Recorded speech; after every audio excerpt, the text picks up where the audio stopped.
entre comillas, hablamos, no hacemos esa gestión. No vemos, en verdad, que nuestros alumnos vienen con muchos problemas. No vemos que un alumno está muy triste, no tiene ganas de escuchar la clase, no viene y no nos preocupamos. No preguntamos por qué no viene, qué le pasó. Bueno, hago eso, ¿no? Y la situación, te encuentras con muchos casos en la universidad de caos. Y lo digo así. Vayan a ver chicas llorando por acoso sexual, violencia sexual. Colegas, ¿hasta cuándo vamos a permitir esto? ¿Hasta cuándo? ¿No podemos reflexionar un poco por nuestros chicos? La equidad de género. Imagínense la situación que viven esos chicos. No podemos un poco decir, chico, bien, estás mal, te voy a llevar al departamento psicopedagógico.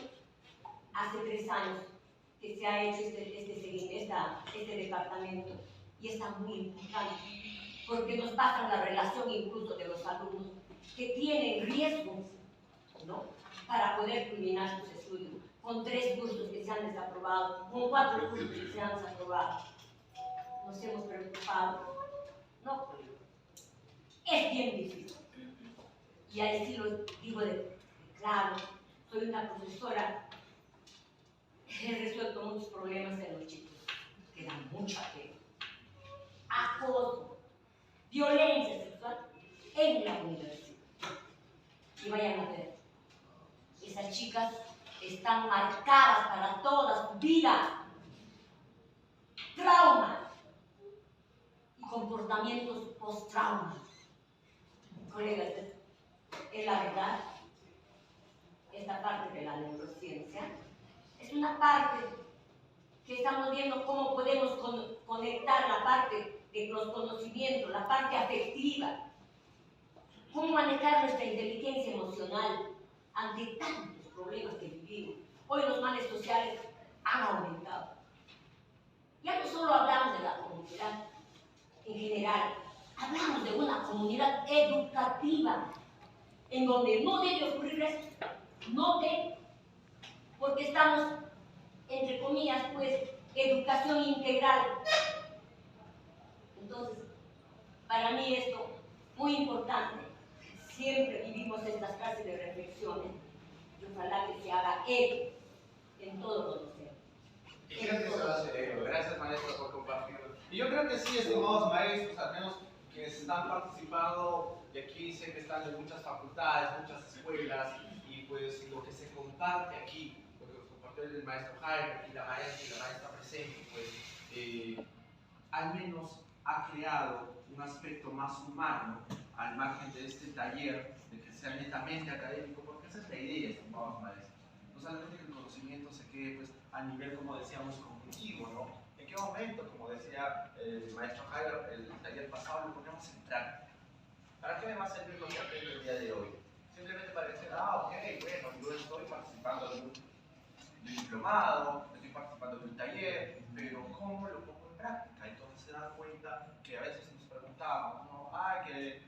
Y caemos en esto, a lo que decimos los marcos mentales, porque nos encerramos en un cuadrado mental en el que simplemente nos centramos en cumplir la función que nos ha delimitado la universidad, ni siquiera delimitado, ¿no? Porque nos dan directrices, pero la propia delimitación nos la damos nosotros mismos en el sentido de decir, sí, yo estoy viendo a cumplir mi clase, pero más allá, como mencionan los maestros, no vemos otras necesidades.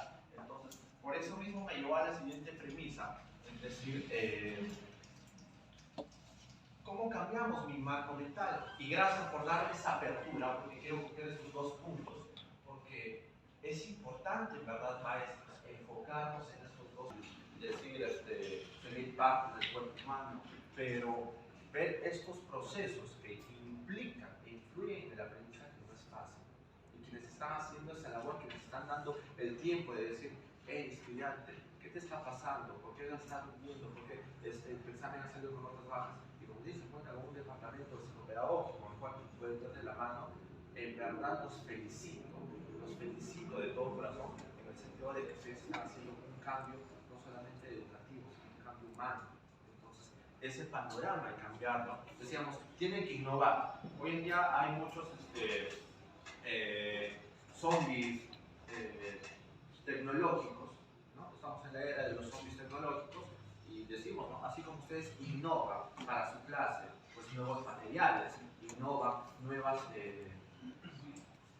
nuevos recursos, nuevas herramientas, de igual manera tiene que ser con esto. Y quienes están innovando esto en su clase, quienes están incluyendo esto en su clase, en cada clase, preguntando, ¿cómo se sentía el día de hoy? Bien, bien, bien. Como mencionaba el maestro Jaime, el solo hecho de que le digas a tu estudiante, muy bien, lo lograste, sigue así, adelante, a pesar de que hoy día no te fue bien, mañana va a ser otro día, hay que seguir intentando, no persistas, no desistas, ya están haciendo un cambio. Yo creo que son muy pocos los docentes, porque en mi experiencia tuve docentes muy desligados en mi aprendizaje, simplemente venían, me entregaban una separata, ya los entregaban con el examen, simplemente van a hacer una exposición. Entonces, eso no está por los suelos. Y si ustedes están haciendo ese cambio, verdad que los felicito. ¿Para cambiar qué? Para cambiar este marco mental, estimados maestros. Entonces, nos vamos, creo que con esa reflexión en este punto, para ir a nuestra siguiente actividad. ¿Ok? Para no extendernos, tenemos otra actividad pendiente al final. Gracias por compartir esas experiencias, estimados maestros. Bien, ¿me pueden ayudar repartiendo las hojas, por favor? Maestro, yo leí en tal lugar, mire, he leído tal información. Si no estamos a la vanguardia, nos damos cuenta de que la no está de acuerdo a la realidad de mi salón, ¿no? Yo estoy viniendo con lo que yo creo, con lo que yo sé, pero no estoy viniendo a dar lo que realmente mi salón de clases necesita.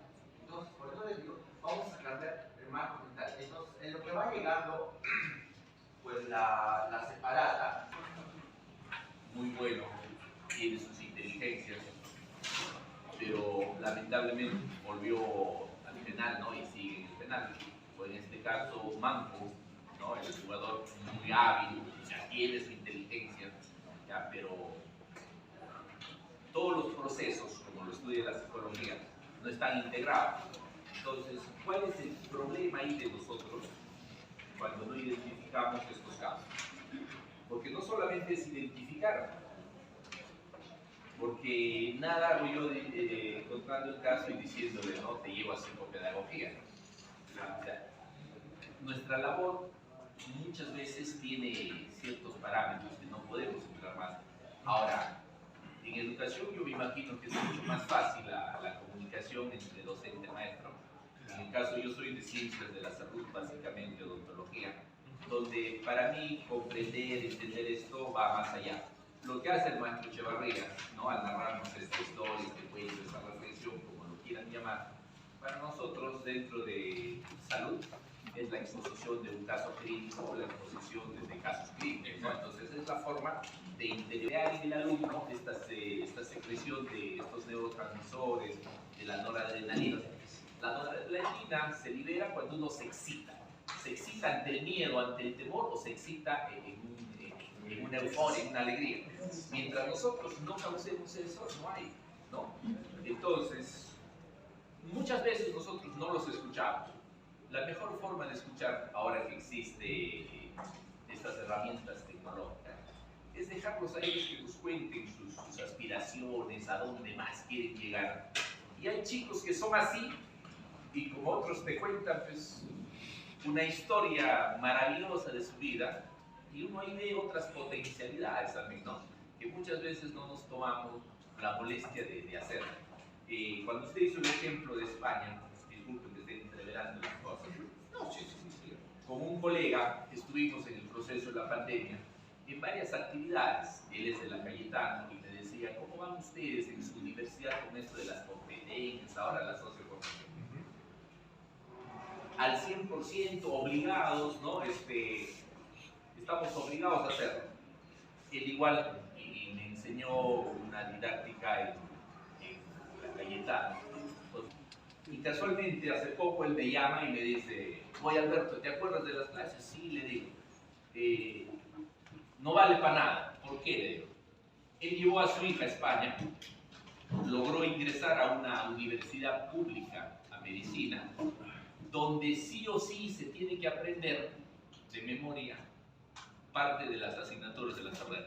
Y justo le comentaba al maestro y me dice, sí, es cierto, Pero ojo, que hay directivos, hay autoridades, que también eso no entienden, que no todas las áreas va a fraccionar el conocimiento. Hay partes donde sí o sí se tiene que procesar tal cual. Sí, es correcto lo que usted nos comenta, ¿no?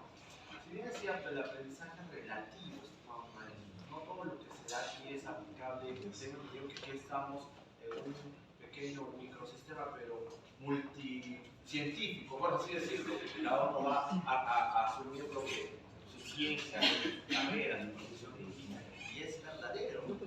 En algunos casos, pues tendremos que sí o sí aprendernos al pie de la letra, en algunos casos tendremos que ser tal vez más abstractos, en algunos casos tendremos que ser tal vez proponer casos, proponer reflexiones, porque sí, en psicología no se habla mucho también de reflexiones, se habla de casos clínicos, para evaluar una psicopatología, para evaluar un caso de esquizofrenia, un caso de depresión, de distimia, qué sé yo, ¿no?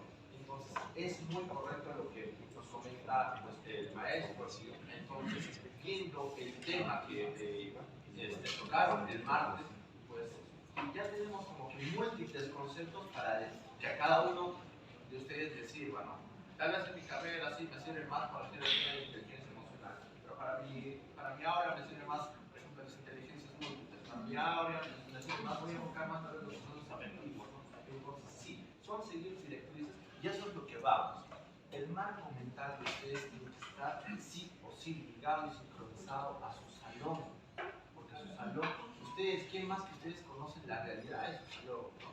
Entonces, si esa persona necesita concentrarse, hay herramientas para que pueda concentrarse, ¿no? Las mnemotecas, para que aprenda parte de los huesos, parte de los músculos, procedimientos en ciencias de la salud, qué sé yo. Entonces, sí, son específicos. Entonces, como que no todo lo que se habla aquí se va a seguir al pie de la letra como tal. ¿Por qué? Porque ya hablamos de competencias y capacidades, como decíamos, ¿no?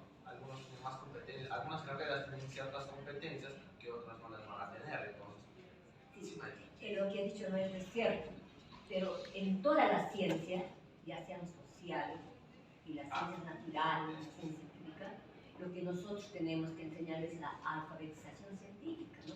O sea, de hecho, el alumno tiene que aprender todo lo que es ciencia y por supuesto tiene que memorizar todo eso. Entonces, cuando hablamos en el aspecto de la competencia, una de las competencias importantes es pues cómo aprende la alfabetización científica, ¿no? Primero va a conocer el cuerpo humano, ¿no? Todo el cuerpo humano, por ejemplo, los huesos de la cabeza en el caso del odontólogo, toda la parte de la boca, excelente, ¿no? Y él tiene que conocer netamente los órganos y las funciones, y ahí viene la alfabetización científica. Lo que nosotros en eso también estamos un poco fallando. ¿Qué hacemos para que logren tanto entender y tanto memorizar todas estas partes del cuerpo, en la química, por ejemplo, los elementos, en la fauna, en la flora, ¿no? Y no solo eso, en derecho, por ejemplo, las leyes, en economía, una serie de normas. Entonces, ahí estamos en que el alumno tiene que saber a cómo leer para entender y memorizar sobre la alfabetización científica. Y eso es una de las competencias que también tenemos que planificar. Ok, gracias maestro. Sí, maestro. Sí. Buenos días a todos los colegas. Yo creo que entender lo que acaba de explicar el colega Chicho. Antonio o Chicho es que no hemos todavía aprendido a manejar la estrategia, metodología de aprendizaje desde la opción de obtener la competencia. Entonces, para entender la competencia, nosotros tenemos que entender qué capacidades movilizamos. La capacidad cognitiva, la capacidad procedimental y la aptitud, por qué lo estoy haciendo, por qué no lo hago. Entonces, yo concuerdo, no necesariamente se puede memorizar. Nosotros somos formados, evidentemente, de educación básica, regular inclusive, de aprender mecánicamente, memorizar sin sentido. Ese es el error que hemos tenido en las escuelas. Entonces, con la experiencia yo entiendo lo que acaba de explicar el colega Chicho, es justamente para que pueda practicar la parte procedimental es importante siempre y cuando haya aprendido la parte cognitiva. Por eso tiene que saber por qué, por ejemplo, la fisiología, la parte anatómica luego, la fisiología y luego el proceso metabólico que va a hacer. Por ejemplo, yo lo voy a decir, con mi experiencia he entendido, por ejemplo, para qué aprendemos química.